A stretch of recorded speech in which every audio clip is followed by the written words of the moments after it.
Hello musicians, and welcome back to the channel. Today I'm going to cover a topic that I've been asked to do a video on several times by several different people since I started this channel a few years ago, and that is on the topic of performance anxiety. And I would like to take the opportunity to have a real talk about it on what professional musicians do. Specifically, I'm talking classical orchestral musicians. And that is, we take beta blockers. We do. Almost everybody I know takes them, maybe here and there, maybe every single time. Maybe they're just a prescription is in your bag for an emergency. But everyone uses them in at least woodwinds. Like in all the woodwind sections I've ever played in, everyone's got beta blockers. But no one will admit to it. So I've been on a lot of, or I don't know about a lot, but a handful of panels or type situations where I'm answering questions to a group of college students, like performance majors, and they're asking questions about, the audition process and what's it like to play in an orchestra and flute-related things, how to practice, whatnot. But I would say the number one concern for everyone of all the places I've been is, how do you deal with performance anxiety? And not once did I feel like I could ever say, well, I take a beta blocker. It's just not accepted to say that. So instead, we all on the panel say things like, and these are all truly helpful things, like you can go through breathing exercises, breathing techniques, know that the audience is on your side. Just think of nerves as excitement. All these things. I would just say none of that works for me. And like I said, all those is good advice. But if you're in a position as a professional musician, or you're trying to be a professional musician, you're just starting out, let's say, and you have a case of nerves that completely sabotages your performance. I don't mean like you just play a little bit bad because you were nervous. I mean like you're never going to be hired again because you were shaking so bad or something like that, and you're going to prevent yourself from having a career in music. Then you need to start thinking about getting a prescription for beta blockers. Like I said, if it's debilitating and preventing you from getting the job done of playing second flute on, an orchestra piece or whatever, or a major concerto feature, or it could, be any situation. But if it prevents you from continuing to be hired as a professional flute player or any musician, that's the audience I'm talking to right now. If you're a high school kid, a high school student, and you have issues with nerves, like a lot of us do, beta blockers may not, I think you're just too young for that. There's dealing with nerves. It's just part of life. You're nervous, you get embarrassed that you're visibly nervous. It could alter your playing a little bit, but your career is not at stake, or you're not going to be fired from an orchestra job or something like that. So I think you have to wait until after college to look into the beta blocker option. And I can say with 100% certainty, if I hadn't started taking beta blockers at a point in my career when I was freelancing a ton in Chicago, a lot of the top groups, high pressure situations, I would not be a professional flute player today. There's no way I would have made it through. I just simply wouldn't be hired. So, and everyone's different with nerves, of course. For me, my own personal situation, or what the breaking point was for me to go see a doctor and see if I could get beta blockers was, I had minor nerves through high school, college. I don't remember. I know I definitely wasn't totally comfortable all the time when I'd play solo, but it wasn't a situation where I just couldn't play my flute at all. Anyway, I was playing a gig, it was a trio, 2 violins and myself, playing a wedding gig somewhere in Chicago, outside at like a botanical garden or something like that. And all of a sudden, it starts mentally. You know, I just had a feeling of nerves. It wasn't a feeling of like, oh, I'm afraid I'm gonna mess up or anything like that, because it was easy music. It was just all of a sudden a wave of nerves. And what got me kind of spiraling out was the sense that I was going to be visibly nervous, like start shaking. And then of course, once you start going that route mentally, it's really hard to calm yourself back into a focused way. So that happened to me and it was this piece that was never ending. I think we were taking a bunch of repeats, and maybe that's what triggered my mind, like, oh my God, this is never going to end, and I'm going to start to get nervous. And then of course I did.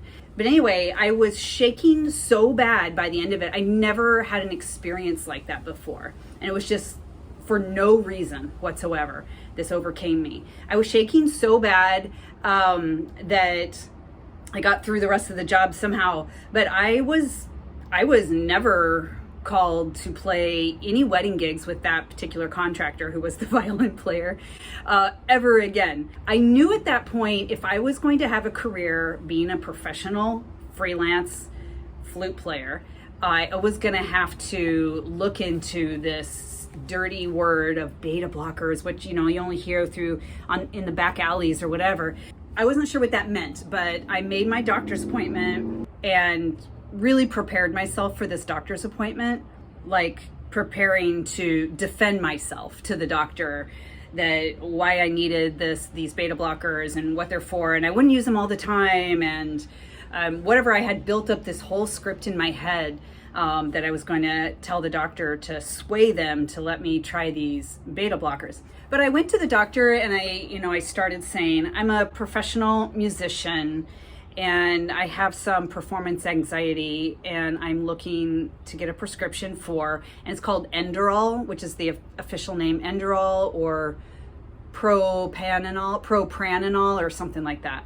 And I think I used the medical term Inderal, and my doctor just said, oh yeah, beta blockers. Yeah, no problem, and wrote down a prescription and said, I use those all the time when I have to give talks. And that was the end of the story, and I was in and out of there in 10 minutes. I couldn't believe how easy it was and how such a non-deal, it's not a big deal at all. I think why beta blockers are not talked about is because there's a lot of misconception around what it is and what it does. I think a lot of people think it's like a steroid and it's going to make you play better, and it's kind of like cheating, or it enhances your playing. It doesn't do any of those things. All a beta blocker will do is it prevents, it actually is for people with, shoot, I should have looked this up beforehand, but something about your blood pressure. When you take a beta blocker, it'll lower your blood pressure. So it's not for everyone.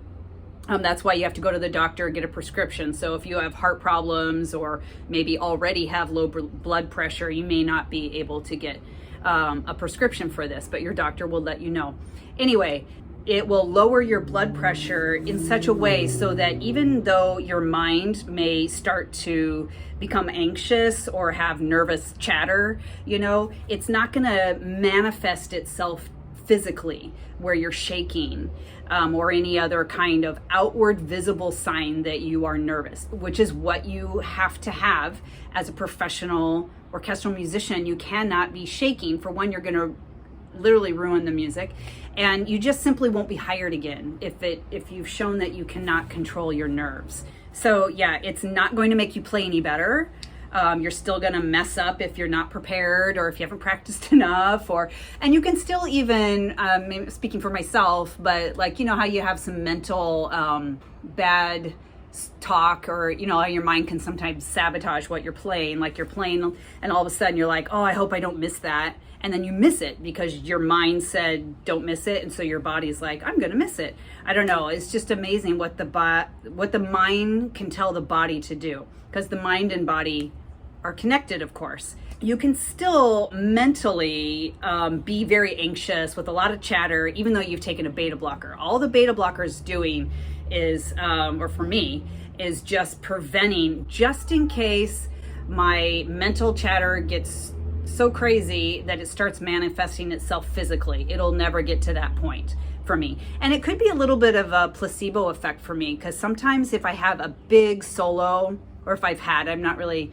playing in these big orchestras anymore, which is, get off on a little tangent here, which is probably part of the reason why I feel like I can talk about this now, is I'm kind of semi-retired from orchestra playing. I live out in Hawaii now, and I sometimes play with the Hawaii Symphony if I want to, and there's just not those big pressure gigs here. And I mean, I play full-time with a band, a professional band, the Royal Hawaiian Band, which is the best gig I've ever had. But it's not an environment where you're having to play in a hyper-controlled, very refined, perfect way. And that's what would trigger my nervousness, where I might start shaking for me. And so that just doesn't exist out here for me now. So, and now I forget what I was talking about before I went off on my tangent about living in Hawaii. Oh well. Anyway, another story that I just thought of actually, when I reflect back on gigs and about the secrecy around beta blockers. I was playing a concert with this orchestra, and we were on our second concert, maybe on a Saturday, and we had played Friday. And somebody in the wind section had a big solo, and you could tell they were starting to get nervous and ended up shaking, and it was like almost uncontrollable, and hobbled through to the end of their solo finally. The next day, that person in the wind section asked very discreetly, "Does anybody have a beta blocker?" Asked if anybody had a beta blocker. It was very, very discreet. And it was an interesting response. It was like everyone stopped, and it was silence for a few seconds. And it was like, who's going to be the one to admit that they have a prescription in their gig bag? We all do. All of us, I'm positive of that. But kind of no one moved for a minute. And then finally a bassoon player was like, "I've got you," and gave her a beta blocker, and then she was fine. But it was, I'll just never forget that moment. Like, no one was going to admit that they had a beta blocker, but yet they could feel for this person. They needed one. And we were going to help her out eventually, but no one wanted to be that first person to admit it. And maybe times are changing a little bit. On one gig I had out here in Hawaii, it was for Maui. So there was a big wildfire in Maui, and it was a recovery or a fundraiser concert for Maui. And we're all backstage. It was a bunch of different musicians playing a collection of all kinds of different pieces. Anyway, this younger musician, right before we were supposed to go on, was like, "Oh, hang on, I gotta go take my beta blocker."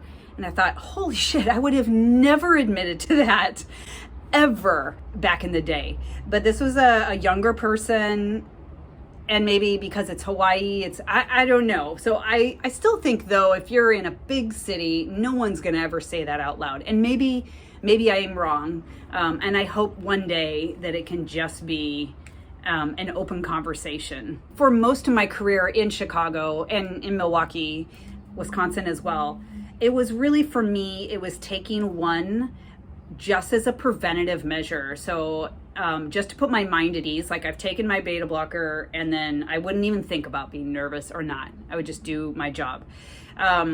So for me, it was worth it. Just if there was a possibility, like I had a big solo or something super exposed, and it would be very bad news if I were showing visible signs of being nervous, I would just take a beta blocker, and then I'm done, and I'd be done with it.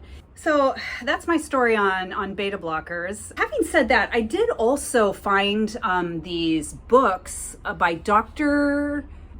Don Green, I think is his name, Dr. Don Green. He was or is a sports psychologist for like Olympic level athletes. And his books, one in particular called Performance Success. And he has other books, but I'm pretty sure I read this one, Performance Success, and it was really great in getting your mind to not panic. And in there, he has actual methods and techniques other than just don't think it's a big deal, and just eat a banana before you play, and just like that stuff never worked for me. I needed an actual method, and this was great. So anyway, maybe this is all for another video of talking about a review of these books, or this book in particular, but they're excellent. Okay, so in closing, I just want to reiterate that this issue of performance anxiety is so very, very common. If you don't have any issues with, well, if you don't have any issues with it, you're probably not watching this video. But if you do, I guess just know that in this field of classical orchestral performance, everyone, at least in the woodwind section where I am, almost everyone is on beta blockers or has a prescription with them and will use them depending on whatever their issues are, whatever might trigger their anxiety. It's different for everybody. Everyone has it, and I don't know why it's such a secret. Feel free to leave comments and let's get the conversation started a little bit. And please hit subscribe.